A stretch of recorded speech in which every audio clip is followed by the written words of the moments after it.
just the dancer to the spirit. Oh. It's a better mind, but trick. Because of the wax.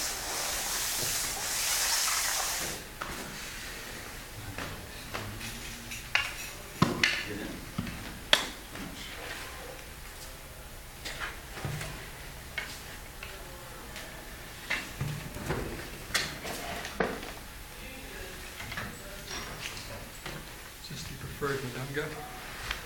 That's the one Zach put there. We have the plastic one.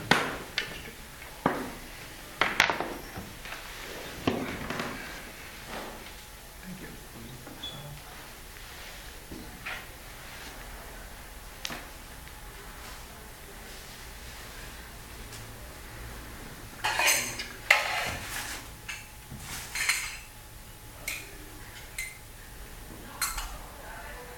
Do we have any Maha incense?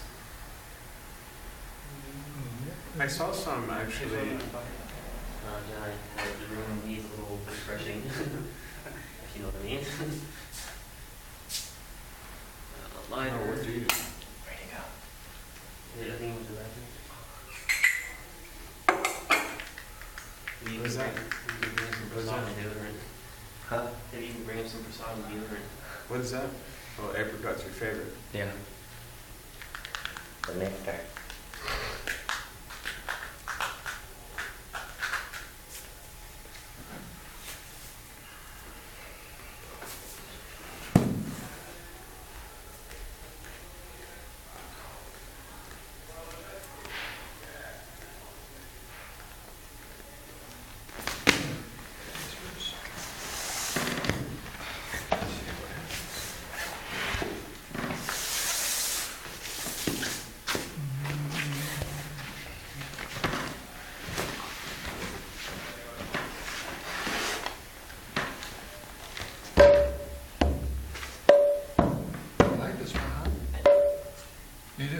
Except sometimes it gets really, really flat.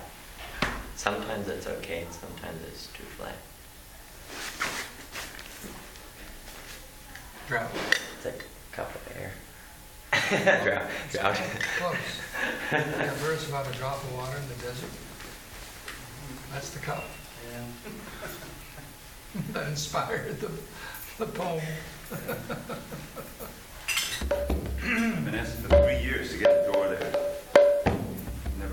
Never went. Jayo Radha. People do it, pay for it. Muna keeps saying, it's just not coming, it's just not coming. Jayo Radha Madhava Kunda Bihari.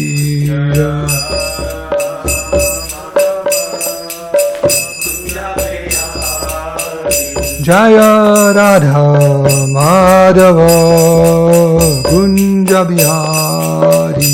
Jaya Radha Madhava Kunja Bihari. Gopi Jana Vallabha Girivardhari. Jaya Gopi Jana Vallabha Girivardhari. Gopi Jana Vallabha Girivardhari. Jaya Gopi Jana Vallabha Girivardhari. Dasura Nandana Braja Jana Ranjana. Dasura Nandana Braja Jana Ranjana. Dasura Nandana Braja Jana Ranjana.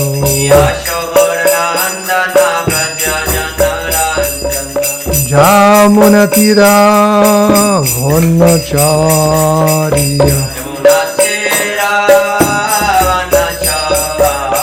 Jamunatira Vannacharya.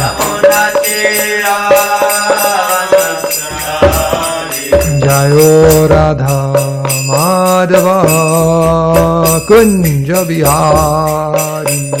Jayo Radha Madhava Kunja Bihari. Jaya Radha Madhava Kunja Bihari Jaya Radha Madhava Kunja Bihari Gopi Jana Vallabha Giri Varadhari Jaya Gopi Jana Vallabha Giri Varadhari Gopi Jana Vallabha Giri Varadhari Jaya Gopi Jana Vallabha Giri Varadhari Yashoda Nandana Braja Jana Ranjano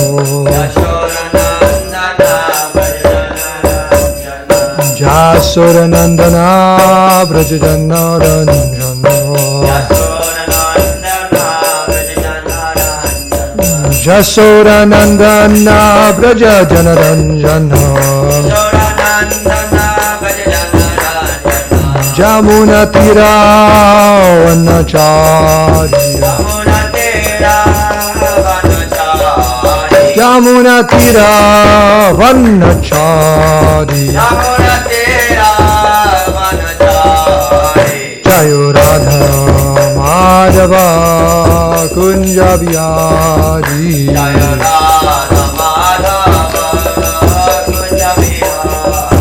Jaya Radha Madhava Kunja Bihari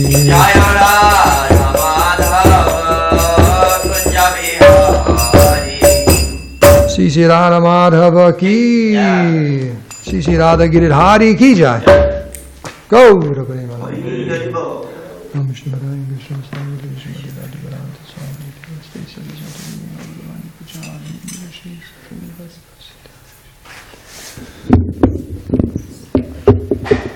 Balance stretch.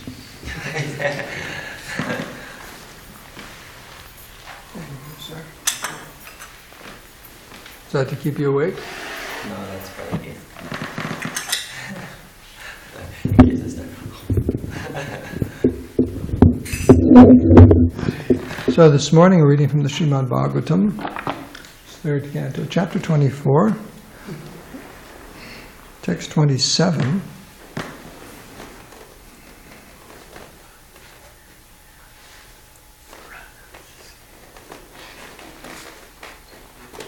Renunciation of Kardama Muni. What is it? The renunciation. Yes.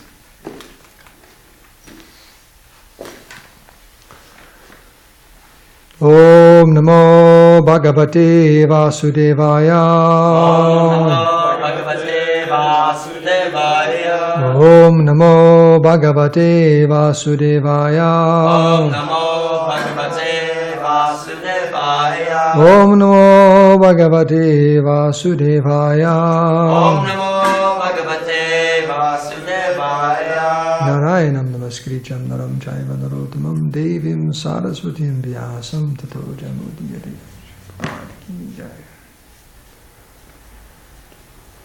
O Papacchamananam Niraye Swaramangalahai Kalena Bhushaya Kalena Bhushya Nunan Prasidanti Hadevataha Aho Papacchamananam Niraye Swaramangalahai Kalena Bhuyasanunam Prasidanti Hadevataha Aho Papacchamananam Niraye Swaramangalai Kalena Bhuyasanunam Prasidanti Hadevataha. You like to chant? Aho Papacchamananam Aho Papacchamananam Niraye Swaramangalai Kalena Bhuyasanunam Prasidanti Hadevataha Aho papachamananam. O papachamananam. Niraye swaramangalaye. Niraye swaramangalaye. Kalena bhuya sadhunam. Kalena bhuya sadhunam. Prasidanti hadevataha. Prasidanti hadevataha. Aho papachamananam. O papachamananam. Niraye swaramangalaye. Niraye swaramangalaye. Kalena bhuyasya nunam. Kalena bhuya sadhunam. Prasidanti hadevataha. Prasidanti hadevataha. Ryan. Right to chant? Aho sorry. Aho papachamananam. O papachamananam. Niraye svaramangalai. Niraye swaramangalaye. Kalena bhuyasya. Kalena Puyasanunam. Prasidanti hadevataha. Prasidanti hadevataha. Synonyms. Aho. Aho. Oh. Papachamananam. Papachamananam. With those being much afflicted. With those being much afflicted. Niraye. Niraye. In the hellish material entanglement. In hellish material entanglement. Swire. Fire. Their own. Their own. Mangalahi. Mangalai. By misdeeds. By misdeeds. Kalina bhuyasa. Kalena bhuyasa. After a long time. After a long time. Nunam. Nunam. Indeed. Indeed. Prasidanti. Prasidanti. They are pleased. They are pleased. Iha. Iha. In this world. In this world. Devataha. Devataha. The demigods. Demigods. Translation and purport by Srila Prabhupada. Kardamamuni said, "Oh, after a long time the demigods of this universe have become pleased with the suffering souls who are in material entanglement because of their own misdeeds." Please repeat. Kardamamuni said, Kardamamuni said, "Oh, oh, after a long time after a long time, the demigods of this universe the demigods of this universe have become pleased have become pleased with the suffering souls with the suffering souls who are in material entanglement who are in material entanglement because of their own misdeeds." because of their own misdeeds. Purport. This material world is a place of suffering, which is due to the misdeeds of the inhabitants, the conditioned souls themselves. The sufferings are not extraneously imposed upon them, rather the conditioned souls create their own suffering by their own acts. In the forest, fire takes place automatically. It is not that someone has to go there and set a fire. Because of the friction among various trees, fire occurs automatically. When there is too much heat from the forest fire of this material world, the demigods, including Brahma himself, being harassed, approach the Supreme Lord, the Supreme Personality of Godhead, and appeal to him to alleviate the condition. Then the Supreme Personality of Godhead descends. In other words, when the demigods become distressed by the sufferings of the conditioned souls, they approach the Lord to remedy the suffering, and the Personality of Godhead descends. When the Lord descends, all the demigods become enlivened. Therefore, Kardamamuni said, "After many, many years of human suffering, all the demigods are now satisfied because Kapila Dev, the incarnation of Godhead, has appeared." Oma Gyantimirandasya Gyananjana Salakaya Chakshurunminitam Dena Taismai Sri Gurve Namaha. Sri Krishna Chaitanya Prabhu Nityananda Sri Advaita Gadadhara Shivashadi Gaura Bhakta Vrinda Hare Krishna Krishna Krishna Hare Hare Hare Rama Rama Rama Hare Hare. One more water here. Now, it's a little dangerous to put a tulsi leaf or tulsi leaves in this water for whoever gives class. They go and pour and all of a sudden they get this tulsi leaf stuck in their throat. And then you have to do the final rites before the class even ends. It's on one hand auspicious, but you could have caught the rest of the class.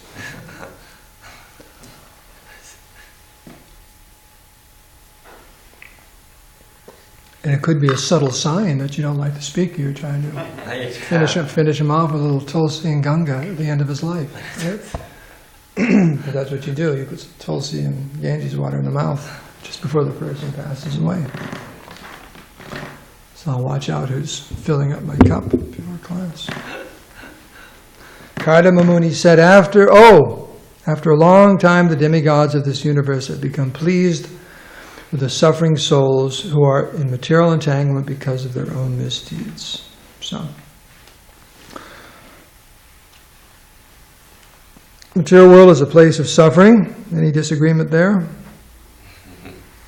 It's interesting. I was about a month ago. I did a wedding in Key Largo, Florida, and there's right when you leave the mainland and go into Key Largo, there's a huge development. It's been there for many years. 20,000 people. I forget the name of it. Coral something or other. It's so big. They have their own airport, own police force, own fire, like that. And there's villas there. People can live. All movie stars live there, and this, that, and everything. Whatever. So we did a wedding there.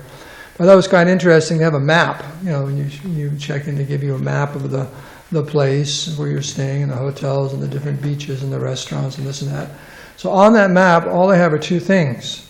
The different places like that, and their names, and everything else, these little symbols everywhere. And those little symbols, a little picture like a little heart with a little charge of electricity, it's where all the defibrillators are. So what does that tell you?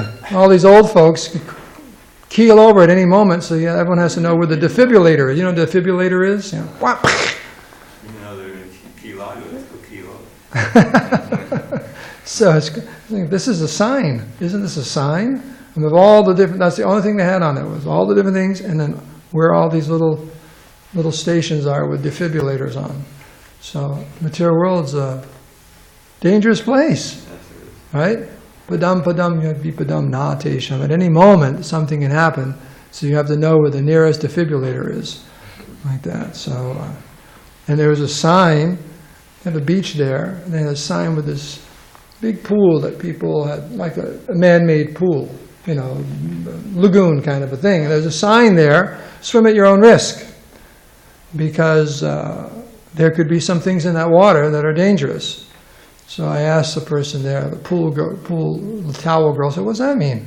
She says, "Well, the thing is, it's a big pipe that feeds directly from the ocean, and all kinds of things swim in. Barracuda, jellyfish that sting you and all that, so that they have to put a sign there, swim at your own risk." It's like, well, isn't the water itself enough danger? 80 years old, go swimming. So this material world is a place of suffering, but it says here, which is due to the misdeeds of the inhabitants, the conditioned souls themselves. So this is the big question of good and evil, and why we are suffering in this world. And it's a great mystery for many, many people of theistic mind, because we're taught that God is all-powerful, He's all-loving, He's all-knowing. Those are the three biggies. And why would there be any suffering at all? If there is a God who's all-powerful, all-merciful and kind, and all-knowing, why would He let anyone suffer? Just like a loving parent. Parents are very, very careful to protect their children. Like that, they don't want their children to suffer. In fact, anyone you have any for affection for, you don't want them to suffer. And that's even indicated here in the verse about the demigods. And in the purport also. When the demigods who are overseeing this material world see that the suffering has reached such a pitch, they appeal to the Supreme Personality of Godhead to please come. Like that. And what's that very famous verse in the Bhagavad Gita that every card-carrying Hindu knows? Yada yada Glanir. I'm gonna take back your Hindu card if you don't know this one. Yada yada hi dharmasa glanir bhavati bharata abhyutanam adharmasa tadatmanam srijamyaham. So whenever and wherever there's a decline in religious principles and practices and an increase of irreligion, the Supreme Lord appears. Millennium after millennium. So Krishna is always coming. But this is why. When there's such an... Glani means discrepancies, or like that. There's such in Dharma, like that. An increase of irreligion. It becomes too much. It's too much. What does too much mean? The innocent, so-called innocent living entities are suffering. It's unbearable. It's just you can't take this anymore, right? Sometimes that happens. So, okay, that's it. It's over. Finished. Can't take this anymore. You do this, you do that, settle down, you can't do this anymore. Right? Because it's creating so many problems. Like that. So Krishna's always there, but why isn't he there? Well, he is there every moment. So why does he allow even a little bit to happen? That's the question. It's one thing the whole universe is falling apart, but how about me and my day-to-day life? Why can't I win the lottery or have this, or, all these different facilities I want? Why am I suffering? Right? Sanatana Goswami's famous verse, right? Kayami, why me? Why am I suffering the tapatroy, the three miseries of material existence? Every intelligent person asks this question. Now I have a question. Can I interject this right away? I just thought of this, Dravida Prabhu. What's that? Listening to a class, Prabhupada was saying that Krishna actually appears in every species of life. I know. We can figure that out. Because my question is, if we're here again and again, only human beings have the intelligence to understand the process of self-realization, what kind of mercy does Krishna show in these different species of life? Because as far as we know, they can't understand anything beyond animal propensities. It's just some kind of extension of mercy, right? Vegetable form too. Vegetable form too. He said every single species, Krishna's there in some... There's something about that in the Bhagavatam. I will try to research that. When it describes Vaikuntha, I mean, I fully accept that. Krishna's kind and merciful and wants to help all living entities in all species. but even the human beings can't appreciate it when he comes with the speaker. Yeah. I mean, come on. Yeah. It's like, that eggplant next to me is God. What do I do? If he only comes once in like 20 days ago. But it's, Krishna's very kind, he's unlimitedly merciful, but it's kind of, how does he extend his mercy in these other species of life? That was a question I had on my mind the last day or two, and I just thought of it. It's a good question. So, but this is a theological mystery, and in those religious or spiritual traditions that don't accept reincarnation and karma, they can't answer the question.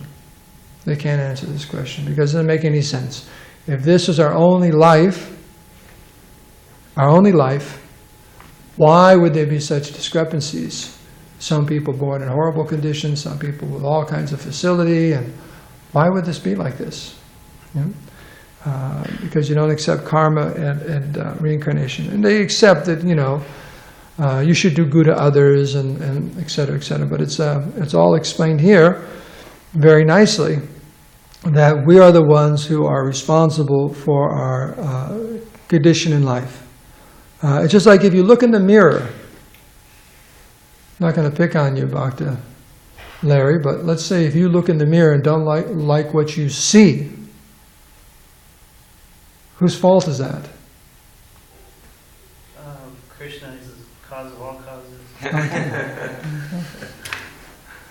That's why you're in the material world, right? No, seriously. What's in the mirror? It's just us, right? If we don't like it, who do we have to blame? Right? Ultimately, it's us. Even if we want to blame Krishna or blame our parents because you inherited like my sister, I was just visiting them and she was saying, she's kind of intense. If you think I'm intense, she's very intense. And she's a civil engineer, right? And she's doing this one job when she first started. And it was interesting, this was in the 80s, and the inspector came out. Civil engineering is in that part of the Western, she does septic tanks, because everyone's on septic tanks, so you got to do these perk tests, and you got to dig out this in the earth behind the person's house or the construction site, and put in the whole septic system. So anyways, had the whole thing dug out, everything ready to go, and this guy shows up, he's a health inspector to inspect it, and she walks up to him, and he goes, I don't talk to women. I don't talk to women, I don't talk to, you're a woman, I'm going to deal with you. You're a woman civil engineer, I don't talk to you. Like, wow, it's not the 50s or 60s, like the 80s, I don't talk to you. He wouldn't talk to her. So she went and got some backhoe driver, friend of hers, and you talk to the guy.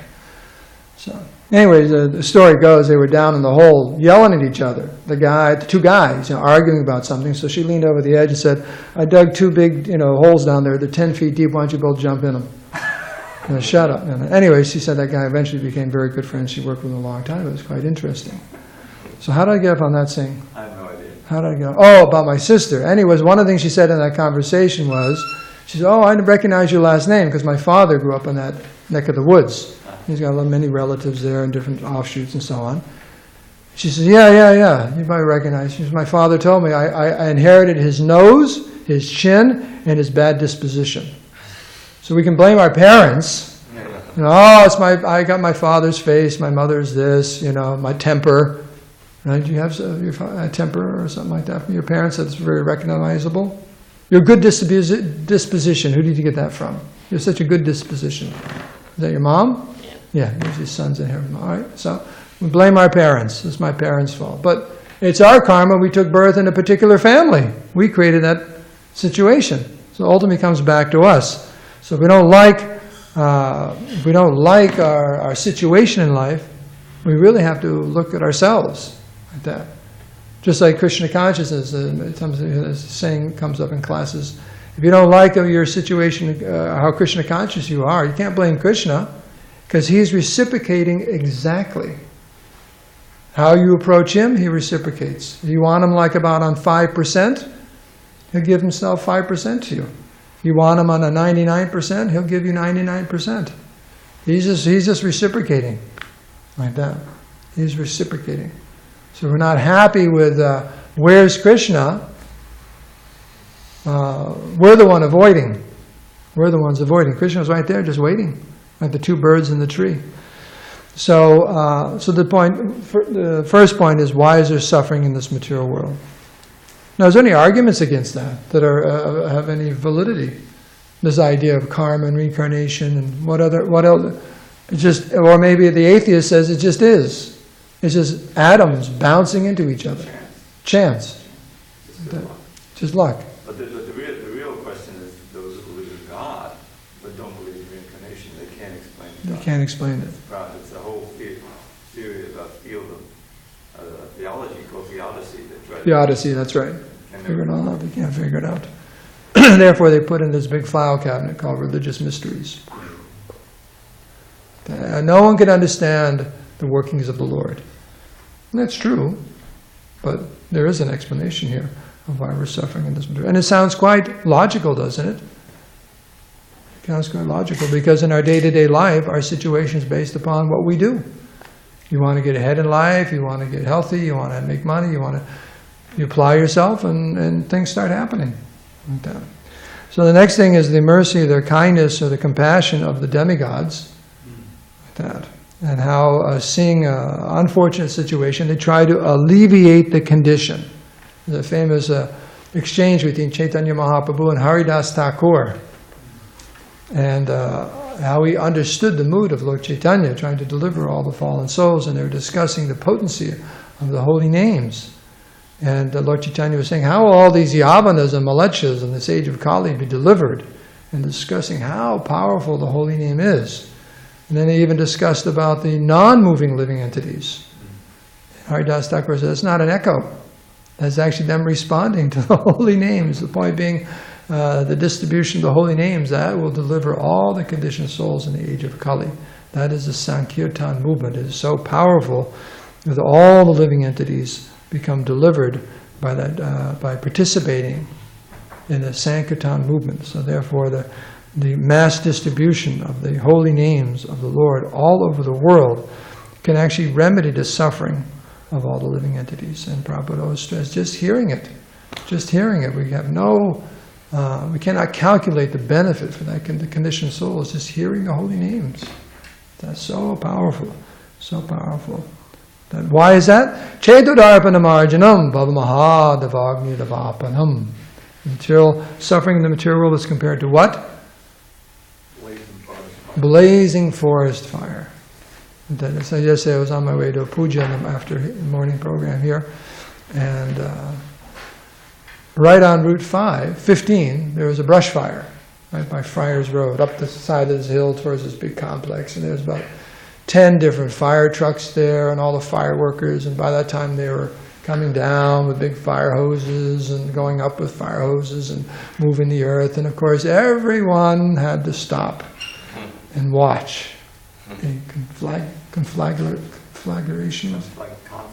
conflagration, like that, and smoke everywhere, and but it wasn't that, I mean, you've seen worse, But blazing for it, just takes off like that. Just begun.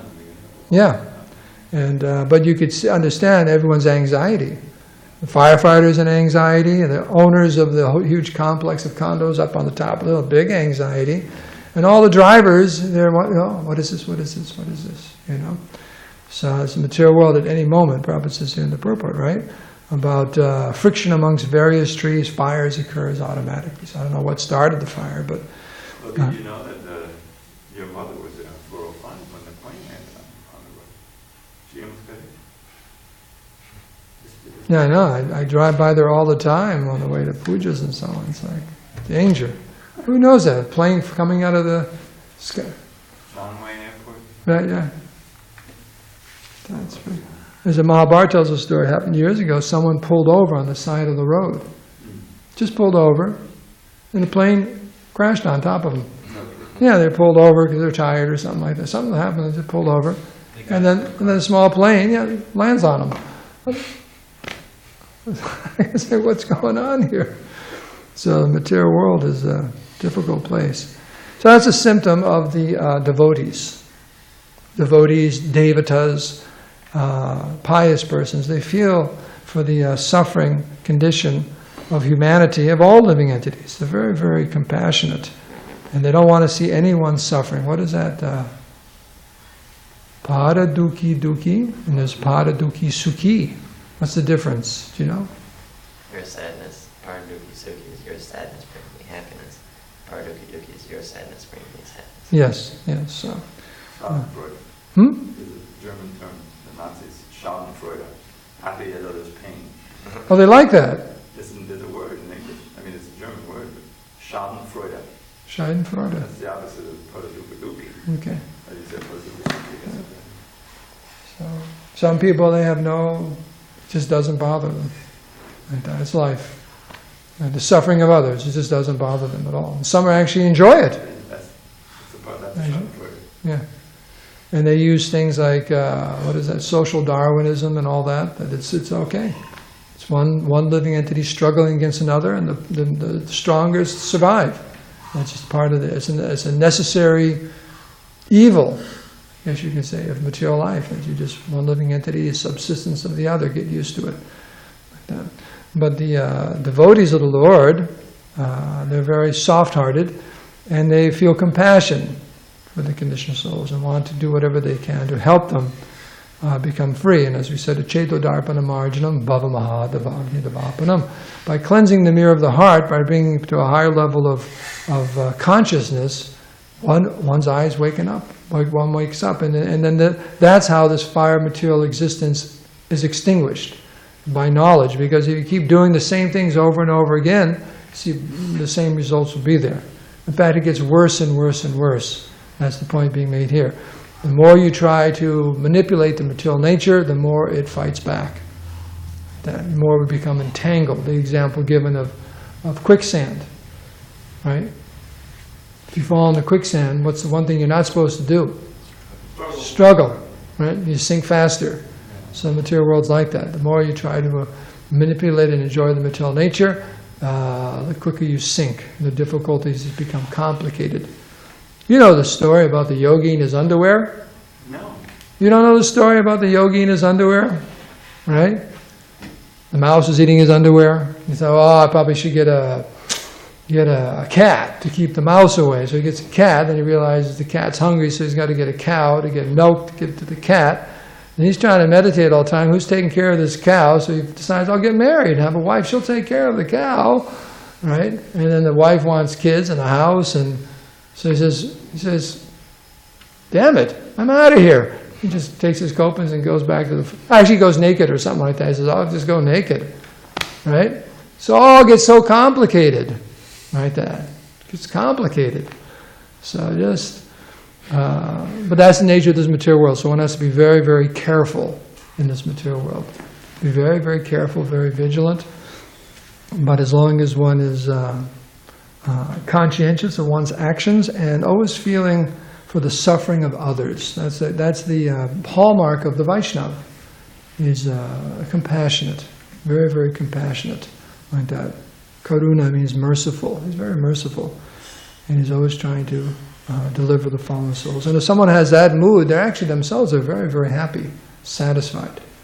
Prabhu says that the best way to control the mind is to fill your mind with thoughts of how to help the conditioned souls. That itself is so noble and so fulfilling. One will think, I have no problems at all. I have no problems. Won't even think of that. So that's our mission. So we can end here. Are there any questions or comments on this verse? Yes, Bala. Are there any arguments that the other religionists give for the evil or suffering of living entities? Aside if they don't accept karma and reincarnation, what do they give? What arguments do they give? Because I remember Bajrang Swami was saying that they give an argument that okay, well,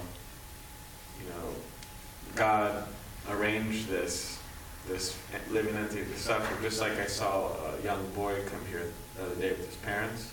He was in a wheelchair, and obviously physical body is born like that. They have to take care of him. But I said, oh, God arranged that, so you learn how to be compassionate. Yes, it has to be objects of compassion. So that's one thing I heard, but why him? Why me instead of not you? Yeah. Why did God pick me to be the object of compassion? I'd rather not. Could he just do a volunteer thing? Aside from that, are there any other arguments that they have that you heard? Well, one thing is they blame this guy, the devil, sometimes. He influenced me to act in such a way that now I'm done some foolish things and suffering like that. But I haven't heard anything. Well, the real mystery is innocence. Children are born with congenital diseases.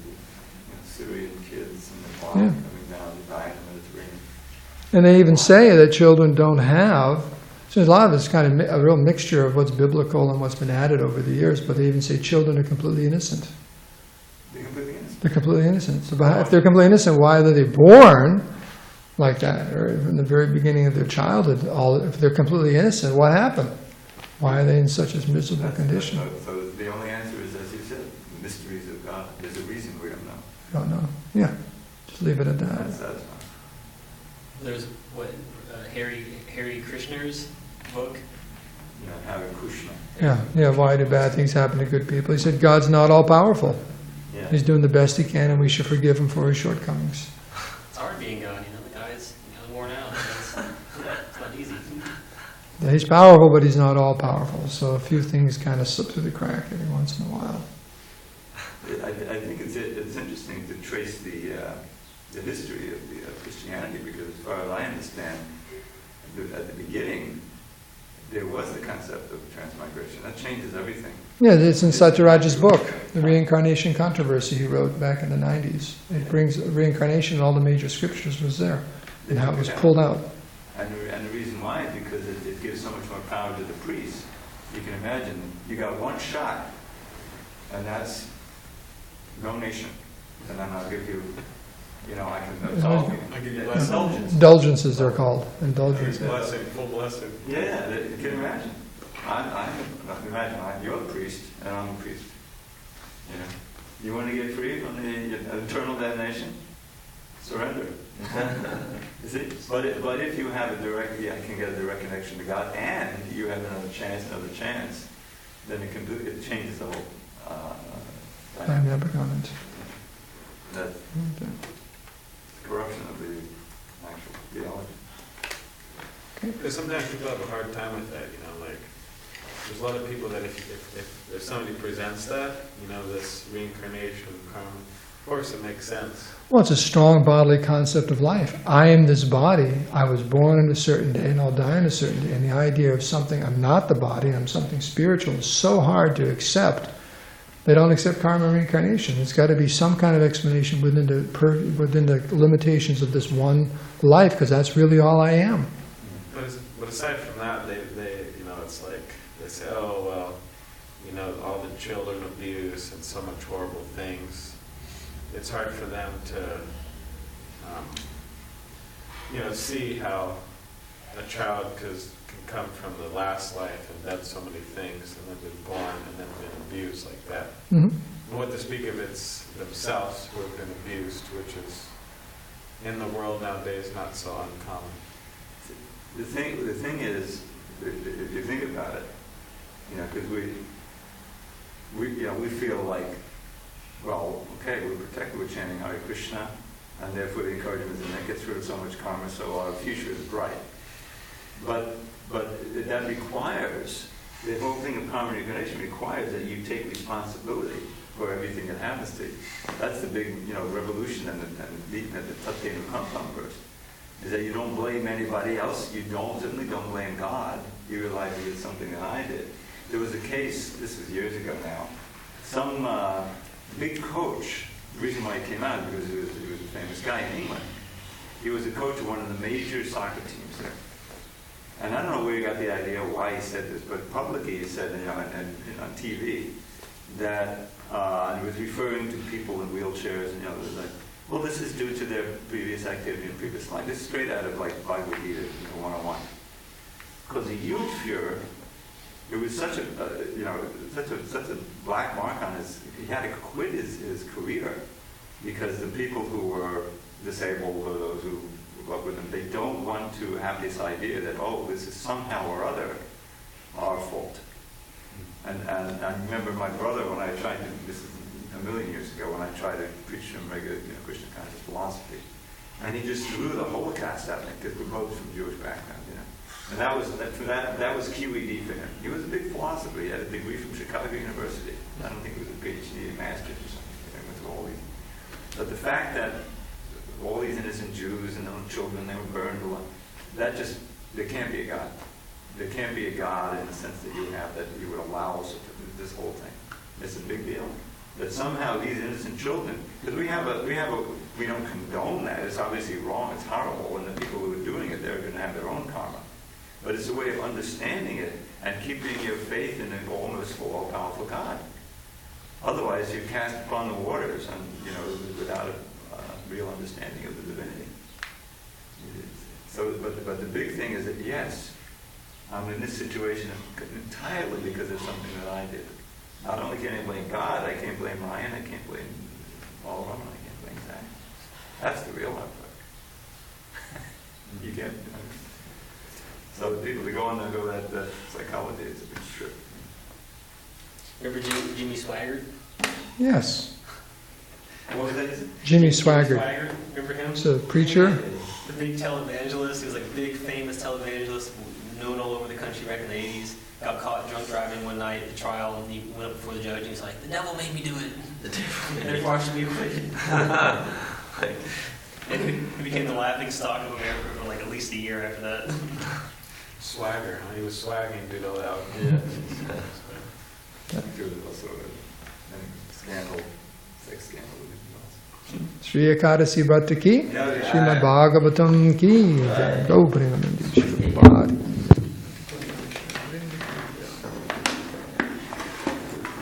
However, I didn't mention your name. Whatever happens to be yours fine. I mean, isn't that what this whole society is about? Victimization. Everyone wants to try to juggle so I can be a victim, and I can get, I can get some money. Benefit. Devotees. Same people, they thank God when things go so well. Yeah. And the next day when something goes bad, then he doesn't exist. He's like, I'm on No, a channel. Prabhu says when things go bad, they blame God, and when things go well, I did it.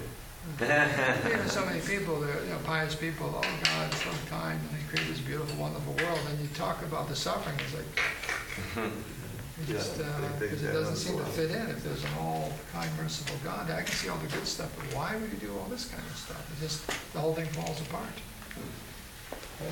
This tough love. That's what that one is tough. He's the Father, we're rascals, and He put us into this place to learn. Yeah, it's a bunch of diehard criminals are sitting around a table in the prison talking about why they're suffering. That's what's in the material world. Why am I in here?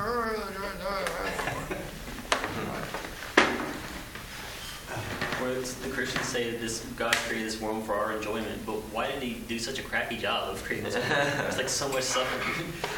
You know, they take also the imperfection of the human body as a proof that there's no God. It says, yeah, you talk about, he's so intelligent. Well, what about this, what is it, the appendix doesn't have any use anymore? Yeah. And, why only 2 kidneys? Why not 3 kidneys? Our brains don't have much use anymore either. They're very thoughtful. Yeah, they've pretty much rejected the idea of vestigial organs.